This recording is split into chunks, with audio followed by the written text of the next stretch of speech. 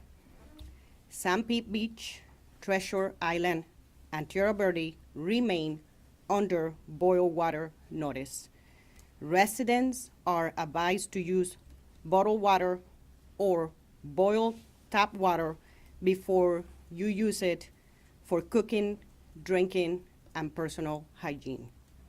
Bottled drinking water is available at multiple locations. These sites are open 24 hours and will be restocked as needed. While we are completing the work, if we discover that your private potable water service line is damaged, then you must repair the damaged private water service line in order for you to have drinking water in your home when the water system is back online. Our crews will be leaving door hangers on residents and businesses that do not have potable water service. Next, I'm going to give an update on the sewer system. The sanitary sewer system currently has 30 wastewater pump stations without power. Residents should limit running dishwashers, washing machines, and flushing toilets. The sewer system is already overloaded, and too much flushing could cause sewage backups in your homes. Our goal is to work as quickly as possible to restore potable water and sewer service. For questions about water and sewer service, please call our customer service line at 727-464-4000 or visit disaster.pinellas.gov. Back to Barbara. Thank you, Nori. Now you will be hearing from Diana Maddie, Liaison Officer for Urban Search and Rescue, to discuss recent and ongoing urban search and rescue missions. Thank you. Good morning. I'm Diana Maddie. I'm the liaison officer for the urban search and rescue teams that have been assigned to Pinellas County. As of yesterday, they searched 11,717 structures. There were 84 destroyed structures, and there are over 4,000 that sustained major damage. Yesterday's focus was out on the barrier islands from Treasure Island north. We got access to that area, and we've been progressing north since yesterday morning. So as was stated earlier, please be mindful there are USAR urban search and rescue teams actively working on the barrier islands. Please keep your speeds low. They're mainly on foot, and they're in teams anywhere from 2 to 5. We also have water rescue teams that are working in the inland waterways as well, checking vessels for victims on those vessels as well. We do have canines in the area as well, with handlers doing search and rescue for any missing individuals. Those efforts yesterday were handled by our federal partners, including Texas Task Force 1, Indiana 1, Virginia 1, and Colorado 1. Those resources have been reallocated to the flooding in our states to the north. So we are replacing them today with Florida state teams, including Florida Task Force 3, 4, 6, and some other swiftwater teams from Vermont, Oklahoma, Ohio, and Kansas. So thank you very much to them. There are also ambulance and engine strike teams out on the island. So those fire trucks have limited capacity on water, somewhere around 750 gallons, which is why we're stressing those lithium-ion modes of transportation to not start them, because we have limited water supply out there to extinguish fires. Relocating them away from a structure prevents that structure from catching fire, which can then catch additional structures on fire. We're also working out there today with drones from some various teams, to include FHP and some private contractors, searching the mangrove areas and identifying maybe any other derelict vessels or sunken vessels that we may not be able to see from our vantage point. So again, we are here to help. The teams will be working throughout the day on the barrier islands, so we just urge everybody to maintain safe speeds while we're working out there on the island. So thank you. Thank you, Diana. I would now like to introduce Jack Pagano. He is the Public Information Officer for FEMA. He's going to provide an update on federal response and assistance. Hello, Jack Pagano with FEMA.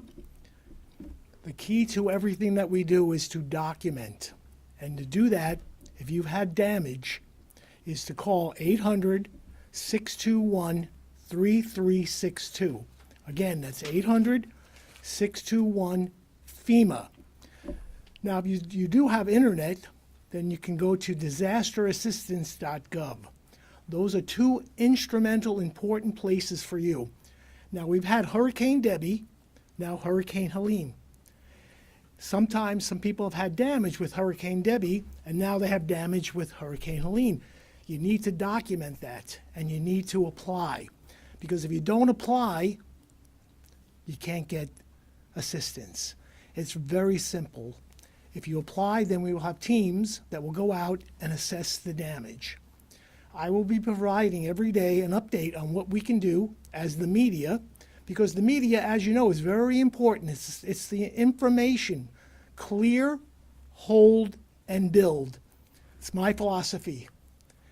We can do that, we will win. Again, FEMA's number to call, 1-800-621-3362. Thank you.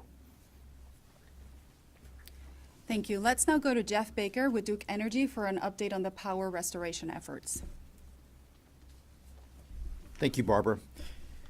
As Director Perkins said, this is really a situation where we have completely different circumstances on the mainland as opposed to the barrier islands. Since the storm occurred, Duke Energy has restored service to over 300,000 people in Pinellas County, but we do have currently 74,428 people that are still out of power. For those of you who live on the mainland, our crews are working diligently today, and we expect to have at least 95% of those customers on tonight by midnight. For those who live on the barrier islands, you have to understand, as Director Perkins mentioned, there are areas that we have still not been able to even do damage assessment because the roads are just impassable. Much damage assessment was done yesterday, and what is going to have to happen on the barrier islands is this is not going to be a traditional restoration. We're going to have to rebuild much of our facilities, so this will certainly take time. We will provide those residents of the barrier islands an estimated time of restoration as soon as we have the confidence based on the full damage assessment that needs to be done. One of the challenges that I can foresee is there's going to be a lot of activity on the barrier islands, as was mentioned, with the different emergency services providers out there. For those of you who do not live on that island, even when it opens, please do not go out there, because there are going to be so many contractors that need to be out there. There are going to be Duke Energy crews that need to be out there, and the roads are simply not, I mean, there is so much sand, the roads will not be passable, and the extra traffic on the barrier islands will only delay the restoration to those who badly need service. The Duke Energy leadership team met with most of the mayors from the barrier islands yesterday. And what we are going to do is we're going to set up a mobile command center on the island that we will staff with people who will only work on the barrier islands. We'll have a team of linemen, engineers, supply chain folks. We'll have our customer care representatives on site, and we will operate that as if it's its own individual operation center for the county so that we can expedite the restoration as quickly as possible. But as I said, we currently do expect for those who are able to receive power who live on the mainland that by tonight at midnight that 95% will be on. And for those customers who do live on the barrier islands, you can expect additional communication from us in the very near future. Thank you, Jeff. We will now go ahead and open it up for questions from our media partners. We will first start with media partners in the room, then we will go to partners via Zoom. If you are on Zoom, please raise your hand and we will unmute you at the appropriate time so you can ask your question. Channel 10. You guys mentioned, a lot of the barrier islands are open for residents and like contractors and stuff. Do you know the two areas that are still closed, when they can be expected to open for residents? We don't have an estimated time of completion. I can tell you that our crews are actively working. They have been there 24 hours a day for the past couple of days. So we do hope that it will be as soon as possible, and once we have that information, we will announce it with our community. Gotcha. And then also, do you know when it might open to the public? Because we were there this morning, and we just saw lines of taxis, Ubers, that residents are trying to get out of the island to go get resources that they need, and they're not able to get in. Do you have anything to say to the residents that are trying to leave the island but aren't able to? Residents who are trying to leave the island are able to do so. We just want to make sure that when those drivers are showing up, they have the proof of the order or the request so that they can prove that they have legitimate business to conduct on the barrier islands. It's very important that anybody who does not have property or who does not have a business or employment, who does not need to be on the barrier islands, it is critical that they stay off the islands and do not add to the traffic. We are still doing a lot of restoration work. There is still a lot of debris cleanup. We have a lot of crews out there doing work. So our hope is that our community, our visitors will understand, will be patient, and will let us take care of what right now needs to be the priority, which is bringing back the barrier islands and restoring them to safety. I have a question for the FEMA representative. Sure. A lot of people are looking at their insurance policies. At this level of disaster, at what point do you come in for a homeowner? If they have 3 feet of water and they think they're not eligible for federal help, are they eligible? First and foremost, they look at their insurance policy and see what the insurance policy covers. Then FEMA will try to come in there and help offset that coverage. So it's a matter of documentation. It's key. I mentioned that speaking. It's documentation of what damage you have, and FEMA will be there. We'll be sending disaster recovery teams, DRTs, into the facilities, into the houses, to actually get the actual damage. So your insurance, and then FEMA. And what's the timeline on getting people into the homes here as far as your crew is? Well, we're working that right now. As you know, the disaster just happened last night. Right. So it's a matter of now coordinating with the teams, and we will have more information, and I will present that information as we collect it. Very good. One thing I would like to add to that is we have been getting reports that people are discarding items that were damaged and without taking photographs, without taking video. Sometimes the items will have a serial number. So it's very important that if you are going to be seeking that assistance, to please take pictures. It can be as simple as snapping a photo with your cell phone, a brief video, and if there is any identifying information on that item that was damaged that you will no longer be able to use, please write down that serial number or take a picture. That will be very critical for purposes of seeking assistance. And also Hurricane Debbie. Remember, Hurricane Debbie just hit, so people had damage with Hurricane Debbie, Manatee, Sarasota counties, Pinellas, Hillsborough. We have to make sure that we delineate the Hurricane Debbie damage and now the current hurricane damage. And we don't want to mix and match because that'll cause problems.